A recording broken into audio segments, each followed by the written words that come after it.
Campus Insiders breaking down the 2014 NCAA tournament. Hello, everyone. I am Shae Peppler. One man who knows what it takes to win the dance is our next guest, Kansas head coach Bill Self. And, Coach, let's get right to the question. Everyone wants to know, what is the status of Joel Embiid?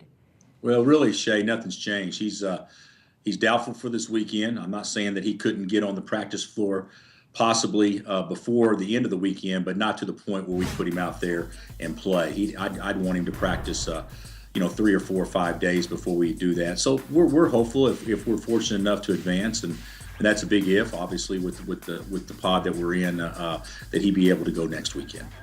Coach, your squad faces Eastern Kentucky in the first round, then a potential matchup against the New Mexico-Stanford winner. Give us your assessment of the South region. Well, I think it's loaded. I think from what I've heard with the so-called experts, most of them are saying that the Midwest is loaded, and I agree it is.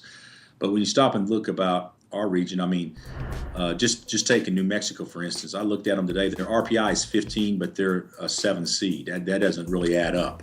And then you look at, Syracuse was ranked #1 in the country a month ago. Florida's been #1 since Syracuse lost that.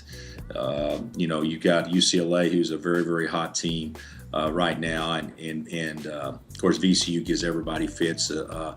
New Mexico is very capable. They won their tournament, and they got a hard game against Stanford. I mean, it's a hard region. Of course, we just want to win 2 games this weekend. We're not going to look past that. And then if we're fortunate enough to advance, we'll try to win a tournament next weekend. But our focus is Eastern Kentucky, and if we're fortunate enough to advance, try to be prepared for either the Stanford or New Mexico winner.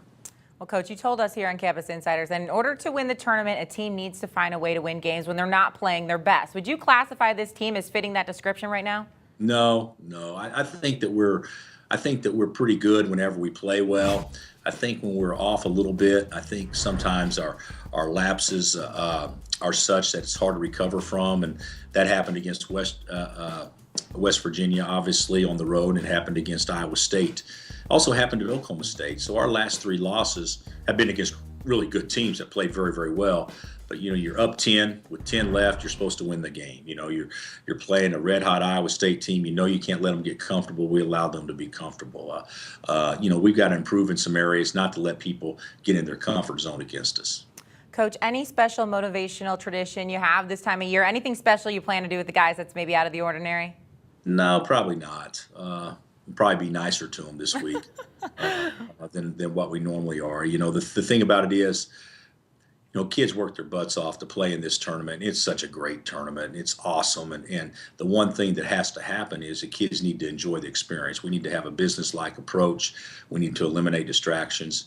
We need to be focused. We need to work hard, but still yet it needs to be fun. And so I want the kids to enjoy it, and I want them to play with a smile on their face. I want them to be as loose and play with as much freedom as possible, because we got such a young team.